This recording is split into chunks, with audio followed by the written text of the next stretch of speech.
Breeder, je l'utilise au quotidien pour suivre le troupeau. Donc par rapport aux inséminations et le suivi quotidien du cheptel.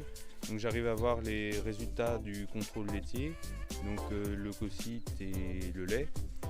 Et sinon pour le quotidien, c'est par rapport au diagnostic de gestation, si les vaches sont vides ou pleines, et les vaches inséminées ou à tarir ou les vaches qui vont véler. Les alertes, donc il y a 3 possibilités d'alerte. Il y a la santé, donc ça c'est après le contrôle, le résultat du contrôle. Donc on a les alertes par rapport au leucocyte ou une mamite, ou acidose ou cétotest, voilà. La repro, donc les vaches non inséminées au bout de 60 jours. Donc ça c'est pas mal, surtout si on les a pas vues en chaleur, pour faire un suivi plus rapproché et pour voir s'il faut pas les fouiller pour si elles n'ont pas un problème de kyste ou autre chose. Et après dans le lait, donc ça nous informe après le contrôle des vaches qui ont chuté ou des vaches qui n'ont pas atteint leur pic. Donc c'est pareil, ça cible notre surveillance par rapport à ces vaches-là.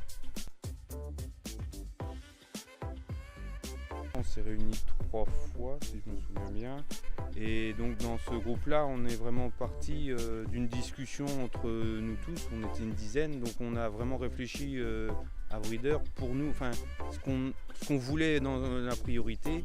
Et ça a été vraiment les priorités sur tout ce qui est déclaration et le reste du suivi du troupeau au quotidien.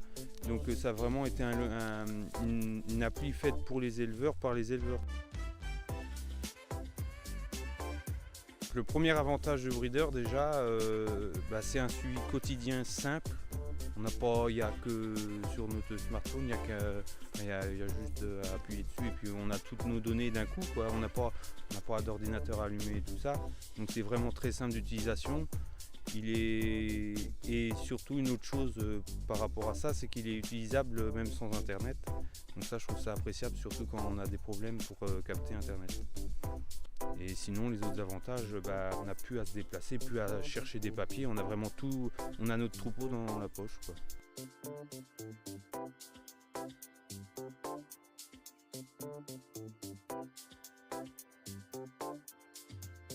Lors du SPACE 2017, nous avons profité de cet événement pour lancer Breeder Mobile. À partir de janvier 2018, de nouvelles fonctionnalités vont venir enrichir l'application. Un module d'identification des animaux, l'IPG, viendra enrichir les fonctionnalités de l'appli. Donc cela donnera la possibilité aux éleveurs de déclarer leur naissance, les achats, les entrées d'animaux. Et également un calendrier prévisionnel permettra aux éleveurs de consulter tous les événements issus de leur troupeau. En parallèle, un module sur PC sera également déployé en janvier 2018 et sera donc pourvu de fonctionnalités un peu plus abouties dans l'objectif d'analyser un peu plus finement les données d'un élevage. Je vous donne rendez-vous en janvier 2018 pour découvrir toutes ces nouvelles fonctionnalités. À bientôt!